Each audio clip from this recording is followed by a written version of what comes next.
Hello friends, எல்லோரும் எப்படி இருக்கீங்க?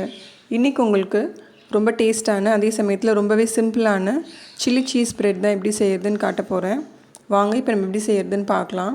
ஃபஸ்ட்டு நான் சீஸை துருவி வச்சுருக்கேன். அடுத்தது மிளகுத்தூள், அடுத்தது பூண்டு, அடுத்தது பட்டர், அடுத்தது தேவைக்கேற்ற அளவுக்கு பிரெட் ஸ்லைசஸ், அதுக்கப்புறம் க்ரீன் சில்லியை நான் பொடியாக கட் பண்ணி எடுத்து வச்சுருக்கேன். அவ்வளோதான். இப்போ நம்ம எப்படி செய்கிறதுன்னு பார்க்கலாம். இப்போ நான் மிக்ஸி ஜாரில் பூண்டு சேர்த்துக்கிறேன். பூண்டு ரொம்ப மைய தேவையில்லை, ஒன்றும் பாதியமாக இருந்தாலே போதும். இதை பாருங்கள், இந்த கன்சிஸ்டன்சி இருந்தால் போதும். அடுத்தது இதை நம்ம பட்டர் கூட சேர்க்க போகிறோம். பட்டர் கொஞ்சம் கட்டியாக இருக்குது, ஏன்னா நான் ஃப்ரிட்ஜில் வச்சதுனால கொஞ்சம் கட்டியாகிடுது. இது நான் யூஸ் பண்ணுறது சால்டட் பட்டர். ஸோ அதனால் நான் உப்பு சேர்க்கல. சப்போஸ் உப்பு சேர்க்காத பட்டராக இருந்தால் அது கூடவே நீங்கள் கொஞ்சம் உப்பு சேர்த்துட்டு மிக்ஸ் பண்ணிக்கோங்க. இப்போ நம்ம பூண்டு எல்லாத்தையுமே பட்டரில் சேர்த்துட்டு நல்லா மிக்ஸ் பண்ணிக்கணும். இப்போ பாருங்கள், நல்லா மிக்ஸ் பண்ணியாச்சு. இப்போ நம்ம இந்த பட்டரை பிரெட் ஸ்லைசஸில் ஃபுல்லாகவே நம்ம ஸ்ப்ரெட் பண்ணிக்கலாம்.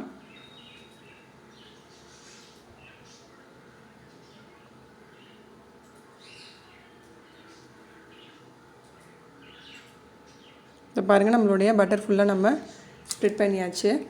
அடுத்தது நம்ம தவாவில் பட்டர் சேர்த்துக்கோங்க. இது ப்ளெயின் பட்டர், நம்ம கார்லிக் சேர்க்கலாம். அந்த ப்ளெயின் பட்டர் தான் சேர்த்துருக்கேன்.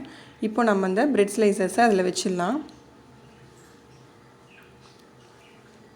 அடுத்தது இந்த ஸ்லைஸ் மேலே நாம் பொடியாக கட் பண்ணி வச்சுருக்கிற பச்சை மிளகாயை சேர்க்க போகிறோம். இப்போ இந்த ஸ்லைசஸ் ஃபுல்லாகவே நீங்கள் பச்சை மிளகாயை ஸ்ப்ரெட் பண்ணி விட்டுருங்க. அடுத்தது அதில் நாம் துருவி வச்சுருக்கிற சீஸையும் சேர்த்துடலாம்.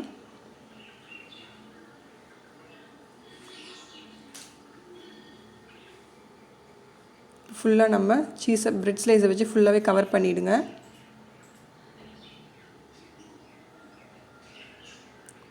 இப்போ நம்ம ஃபுல்லாக சீஸ் ஸ்ப்ரெட் பண்ணியாச்சு. அடுத்தது நாம் ஃபைனலாக பெப்பர் பவுடர் லைட்டாக தூவிட்டு நம்ம மூடி வச்சிட வேண்டியது தான். இப்போ பெப்பர் பவுடர் தூவியாச்சு. இப்போ நம்ம மூடிட்டு ஒரு 2-3 நிமிஷம் வைங்க. இப்போ நம்ம ஓப்பன் பண்ணி பார்த்திங்கன்னா இதை பாருங்கள், நம்மளோட சீஸஸ்லாம் நல்லா மெல்ட் ஆகி நம்மளோட சில்லி சீஸ் பிரெட் ரெடி ஆகிட்டு பாருங்கள். இப்போ சீஸில் இப்போ பாருங்கள், நம்மளுடைய சீஸெலாம் நல்லா மெல்ட் ஆகிட்டு நான் வேறு ஒரு தட்டில் ட்ரான்ஸ்ஃபர் பண்ணிட்டேன். அப்போ தான் பார்க்க நல்லா இருக்கும்னு. அவ்வளோதாங்க, நம்மளோட சில்லி சீஸ் பிரெட் ரெடி.